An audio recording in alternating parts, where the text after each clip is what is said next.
Fight fans, welcome back to Carl Prusa MMA. Today I'm with Mr. Jackson McVey, getting ready to make his return to the UFC. It's coming up in the Apex November 8th. Jackson, what's up, my friend? How are you? I'm doing quite well. Doing quite well. Yourself? I'm doing great, man. We've seen you come up here in the world of MMA or the UFC at least just this past year.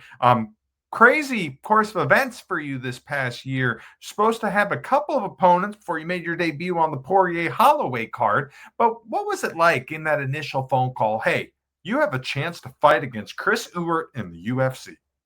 Yeah, so I originally, yeah, like I had just had a fight back in Louisville against Mateo Garner. Got a quick win. And then after that, I'm just I had just finished up doing a food truck with my father-in-law and my brother-in-law.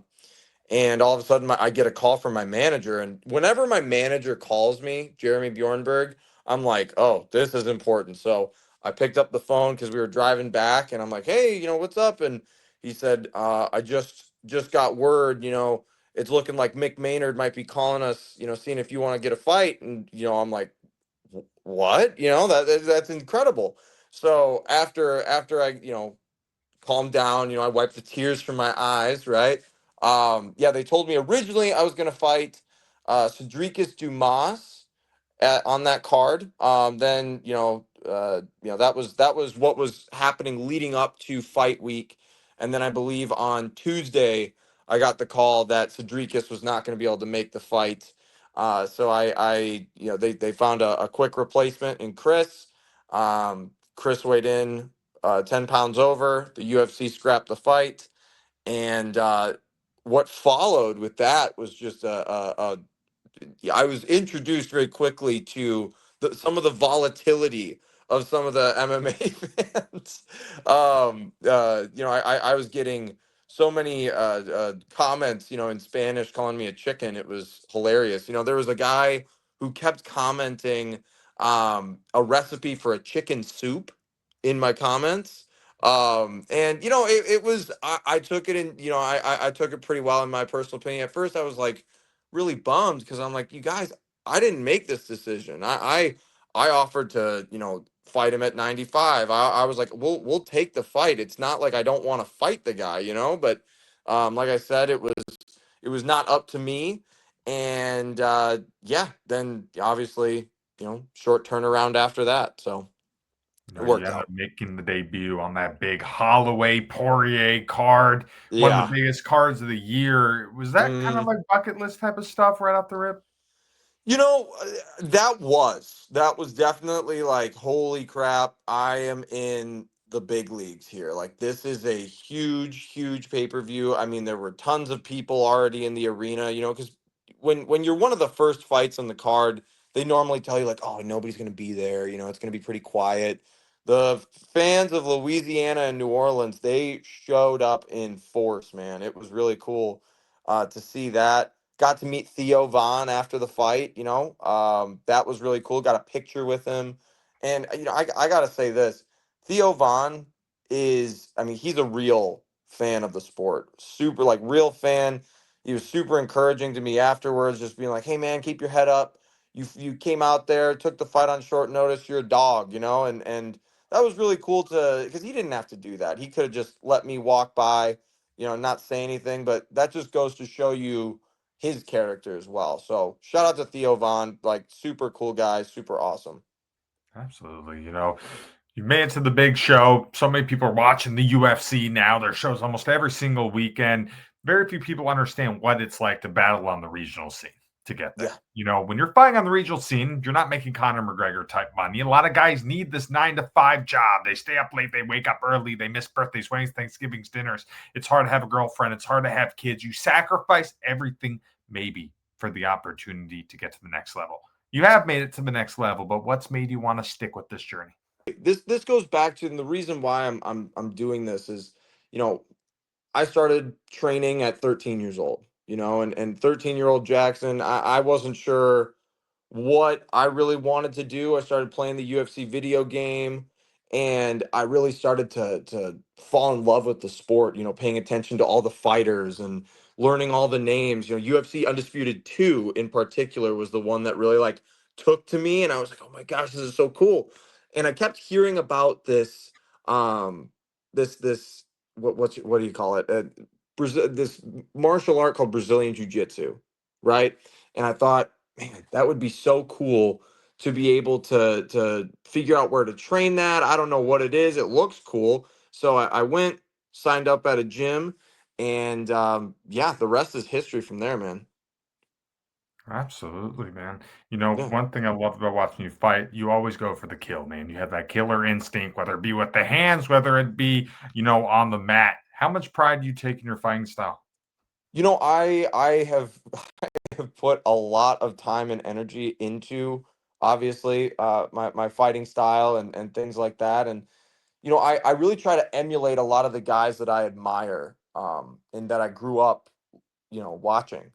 And in particular, guys like, number one on the list would be like Carlos Condit. Carlos Condit was a guy who he'd go in, he'd go for the kill. He was there to fight the whole time, right?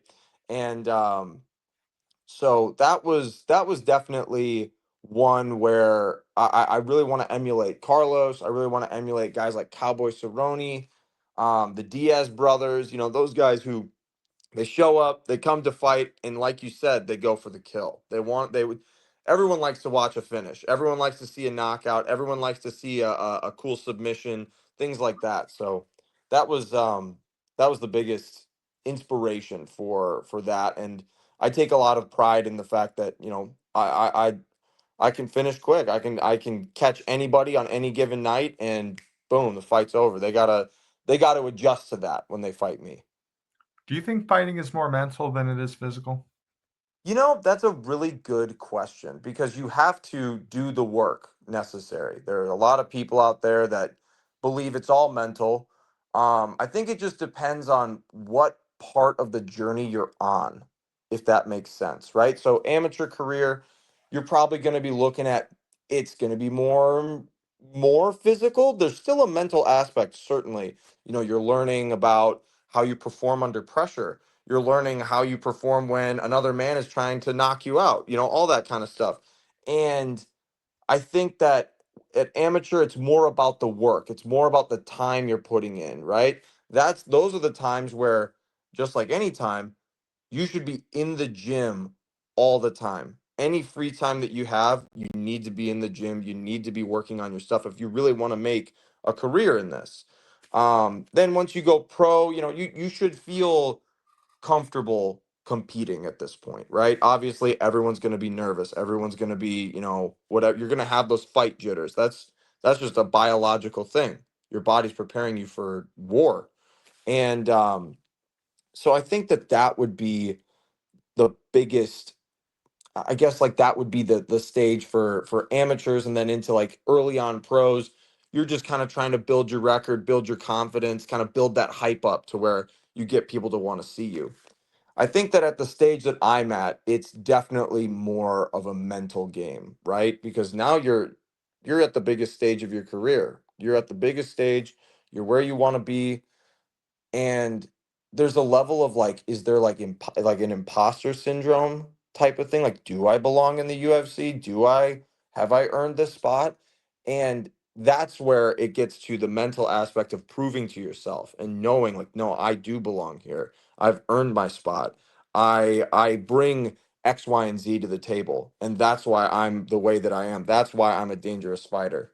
Those are the main things that I would say are at the level that I'm at. And I think that, for me personally, the game is probably more mental than physical.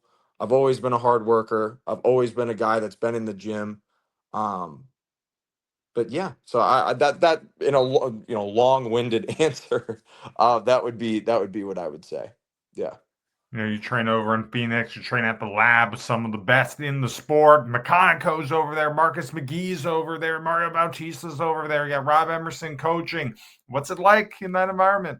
Man, I decided to do this camp out in Phoenix, for a litany of reasons, but that this gym is uh, very special. Not to say that my gym back home, St. Charles MMA, isn't a great gym, I needed to, kind of be in a room with other UFC guys, just kind of giving me that work.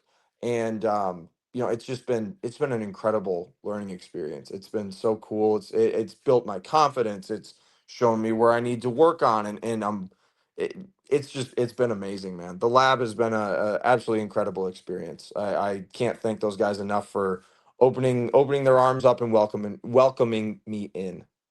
Absolutely. So you're getting ready, taking on Robert Valentin in this next one. As soon as I saw this one, I got super excited. The way he fights, the way you fight, I think it has fireworks written all Yeah. over this thing. What do you think of him as an opponent? I personally, I actually really like Robert. I think that Robert's a really cool guy. I think that he is a really exciting fighter. Yeah, he's like me. He brings it. He's there to like, he's a warrior, and I absolutely love that about him. I think that that is something that I really admire. Um, and I think that he plays well into my game. I think he plays well. I think we match up well. This is a fight that I believe this could steal the show. This has fight of the night written all over it, in my opinion. Because like you said, we both come there to fight. We're both there to put it all on the line, and I think that that's exactly what's going to happen November 8th. I think what makes this even crazier is the fact that it's in the apex. You're in a smaller cage, more of that regional type cage. Do you Yes. like that? I don't really care if that's like it. If that could be an answer. I don't really whether the cage is super small, super big, whatever. It doesn't matter. Obviously, strategies are a little different, I suppose, but it's all the same. We're going in there. We're gonna throw some fists at each other. We're gonna get down, get dirty, and that's the bottom line. So I think that it- it'll be fun. I'm excited. I'm glad that it's in that kind of an environment. Being in that UFC, like pay-per-view type of octagon for my first fight, that is one thing that when you step in there, you realize how huge that octagon is. Like the TV aspect and like got people watching at home, they don't get to see just how big that cage is. I mean, it is massive. So going back to like the almost I'm not sure if it's the exact size of the LFA cage. Maybe it's a little bit bigger than LFA. But it'll be fun. I think it'll be kind of like oh yeah, I remember this. This is I'm more used to this. So yeah. Since you bypassed the contender series, you kind of find it fitting that you're going to be going for maybe your first win in the apex. I didn't really think about it. I haven't really thought about that, but that is a really good question. Um, yeah, why not? I think that everybody has to go through kind of a rite of passage as a UFC fighter. And you know what? I think that most of my favorite fighters have had, Apex wins, and yeah, I'm gonna do the same. Absolutely. With the way you fight, your style, your personality, do you think you're going to be a guy that's going to be a fan favorite relatively quickly? I mean, I certainly hope so. I like I said, I put it all on the line, but I I think that I have a bit of a fun personality too. I think people can kind of get behind that. I can do some funny impressions. I can do all that kind of fun stuff. And again, I bring it every time. I'm there to entertain. I'm there to have fun. And yeah, I think after this fight, definitely people will be like, all right, Jackson McVey, he might be my new favorite fighter. So, looking on your Instagram for the fight, one thing that you see on there, you see Kid Rock running Yes. on the beach. Do you find some Yes. parallels between yourself, Kid Rock? Oh, I love this question. So let me tell you, man. So the back, rewind to UFC 317 with Chris Ewart. Okay. After Chris Ewart, his fans were really mad at me, whatever. They, dude, the internet is so awesome. So one of his fans made a meme of, Kid Rock walking on the beach or running on the beach or whatever he was doing, and they captioned it, Jackson McVey makes his way to the scale. And I look at it and I'm like, dude, that is so perfect. The long hair, the goatee. it's kind of hard not to see a little bit of similarities between me and, like, visually speaking, me and Kid Rock. So I'm like, you know what? He's a fun character to kind of get behind. People like him. Screw it. Yeah, I guess I'm like the MMA Kid Rock. Screw it. Let's do this. Of all the Kid Rock songs, do you think there's one in particular that describes you?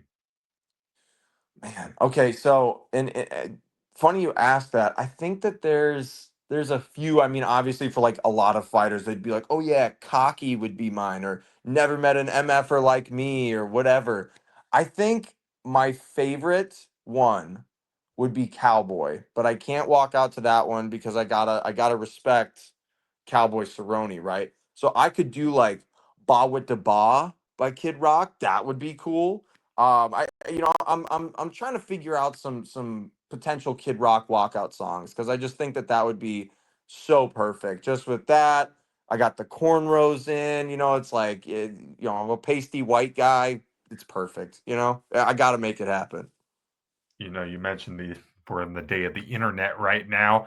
Everything's on social media. Fights are getting made on social media. You have all these fans now that are watching this.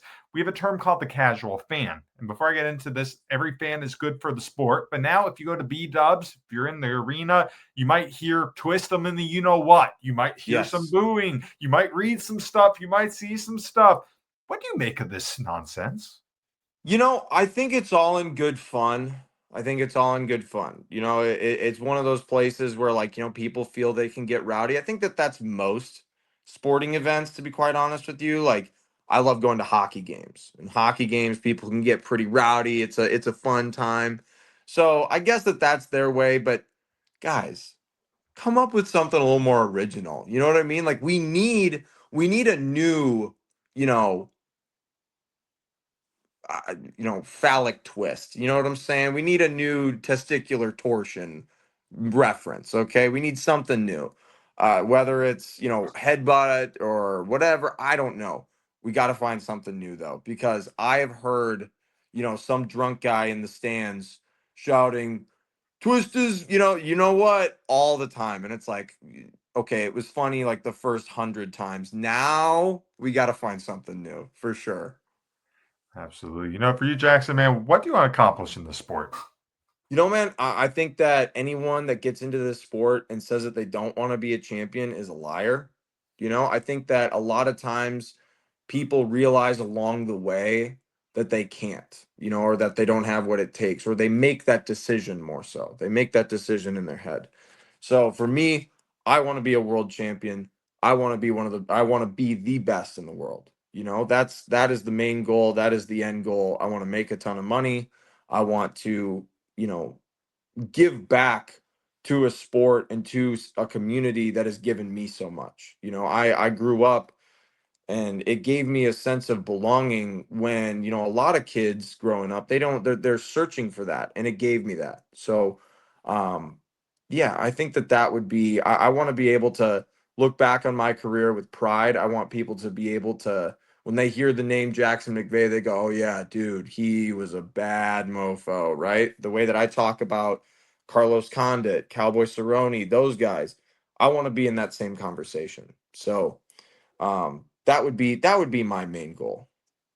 Absolutely. So many people are watching this day and age. I think that we're at a time now where most people understand the life of a professional martial artist from a basic element. They know you guys are training, try to get fights, get bigger fights, to win belts.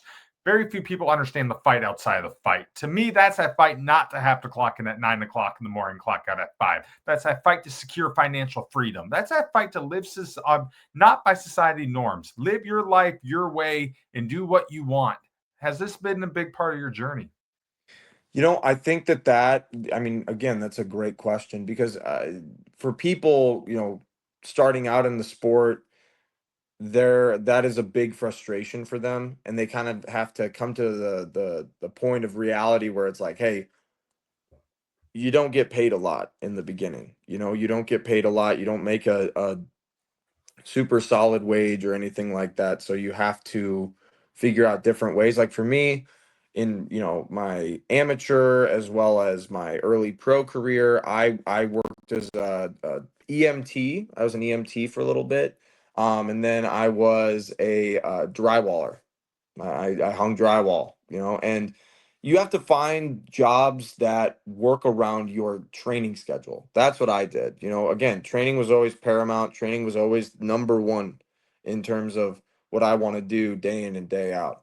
So that is like a really big struggle because it's like you said, a lot of jobs it's 9 to 5. A lot of jobs you're not getting out of there until 5:30, sometimes 6. You'll be lucky if you get out of there by 4.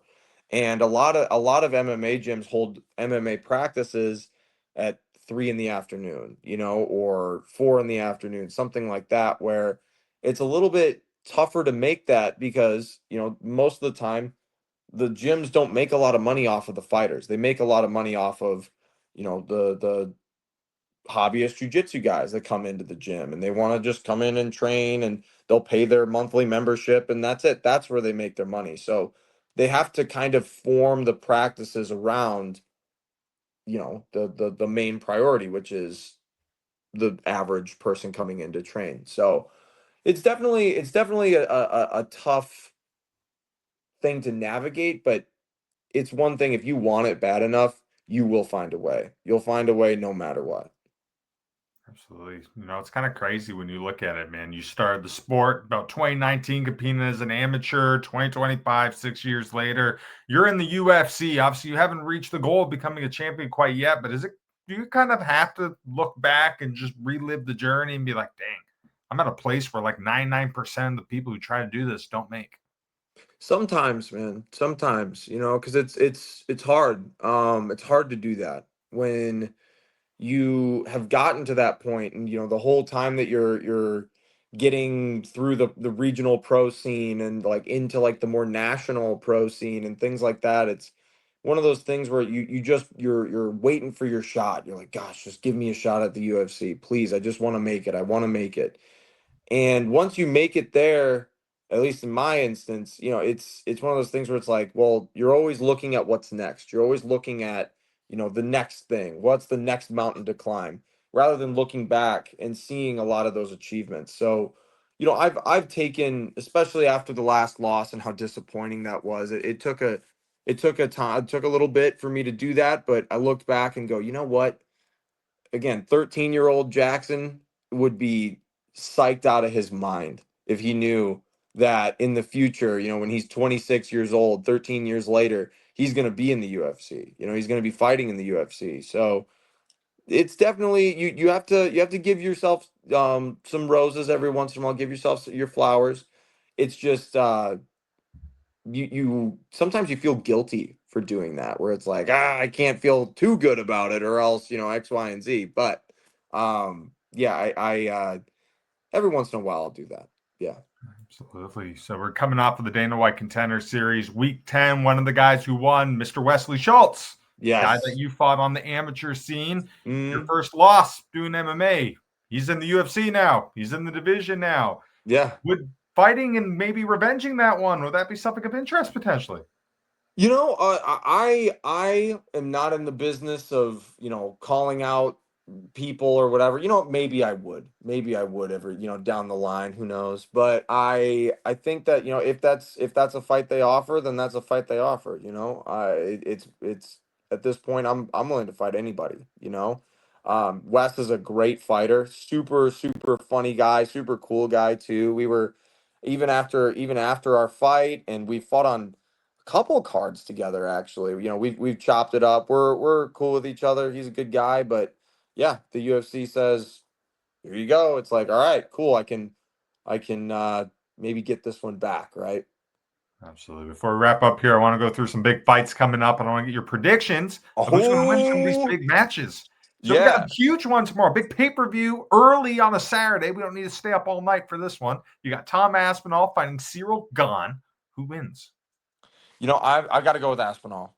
I got to go with Aspinall. Listen, I think that he's going to have that title for a while. In my opinion, he's going to have that title for a while. That's my personal opinion. I think he's just too explosive, too quick, and he hits too damn hard. Absolutely. So we got a big one in New York, as always. For the co-main event, we have a female super fight. We got Weili Zhang fighting Valentina Shevchenko. Who wins that? That's a great fight. I think that Whaley's on the way up. I think Valentina's on the way out. I'm gonna go with Whaley. The main event for that one, 170 title on the line. Jack Della Maddalena putting it up. Islam Makhachev coming up trying to take it from him. Who wins that one? I'm giving it to JDM. I think that JDM is. I know that that's kind of a crazy pick or whatever because I know that he's a underdog, I suppose.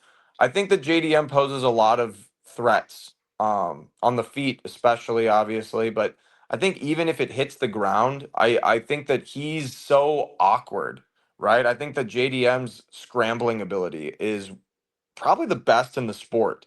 I think that he's one where he's able to scramble out of positions. He's able to um, constantly keep moving and not allow for a lot of these grappler heavy styles to really settle on top of him and control him. So I'm giving it to JDM. I don't think it's going to be a finish. I think it's going to be a tough fight. But I think that JDM wins it. I think 48-47, either unanimous or it could be a controversial decision, but I'm giving it to JDM. A week later, big 155 contest. Armin Sarukian taking on Dan Hooker. What a fight. And and I'm such a big fan of both guys. I really like both guys. I love Dan Hooker. I love his style. Bro comes to fight. Obviously I can admire that. So my heart is telling me Dan Hooker. My brain is telling me Armin. I think that Armin is just stylistically a little bit of a tough matchup for him. I'm gonna give it to Armin. I think that he probably gets like a unanimous decision win, gets his title fight, and who knows? Maybe he becomes the champion. Him and Ilya would be very interesting. Absolutely. Now, last pay-per-view of the year, co-main event, you got Alexandre Pantoja taking on Joshua Van. Who wins that? I got to go with my boy Pantoja. I got to go with my boy Pantoja. Listen, I love Joshua Van. That fight with Brandon Royval, I was there live. I saw it with my own two eyes, right? And I was like, this is one of, if not the craziest fight I've ever seen in person. And I got to give it to Joshua Van. Kid's a dog, man. He's a dog. He goes in there, he's down to fight, but Pantoja's experience, his ability to, stay cool under pressure, his composure, and that's all to say. That's all the mental side, I would say. His ability and his grappling knowledge and control is I think it's going to be too much for Joshua Van. I think Joshua Van's young in his career right now. Um, I could see him holding the belt certainly, somewhere down the line, just not right now. I think that that's Pantoja's for a while. All right, last one. Main event that night. You got Merab Dvalishvili looking to really solidify his case of being fighter of the year, taking on Piotr Jan once again. What happens in the rematch? Oh, man, you're asking me all these tough questions. I listen. Jan is one of my favorite fighters. I love Piotr Jan. The kid, the dude is just exceptional everywhere. Um, but Marab's Marab, dude. I mean, like you just see how he just mogs guys. Like he just dogs them out, constantly going for takedowns, suffocating pressure. I think Jan has shown some new wrinkles in his game, but I think that Jan generally shines more when he fights a guy who's a little bit more willing to strike with him. And I think Marab is just so singularly focused on that takedown. I got to give it to Marab, man. We just talked about some of the biggest names in the sport right now. You train with some of the biggest names in the sport over at the lab. Do you get any motivation off of them? Do you watch these other fights to get pumped up? Of course, I got to give a huge shout out to, two guys that are fighting this weekend, Mario Batista, Jose Delgado. Um, watching those two get ready for their fights and just seeing the level of hard work, dedication, and just overall, I mean, skill that they have. It's incredible. It's incredible, and I get so much inspiration from that. Another guy a lightweight that I think that you guys are going to be, learning about really quickly is Markel Medeiros. Markel Medeiros is one think he's on his second contract in the UFC. That guy has such a incredible mind for the sport, and he when all is said and done, after he has an amazing career and he's able to achieve everything that he wants to do in the sport, I have no doubt um he's going to be an amazing coach.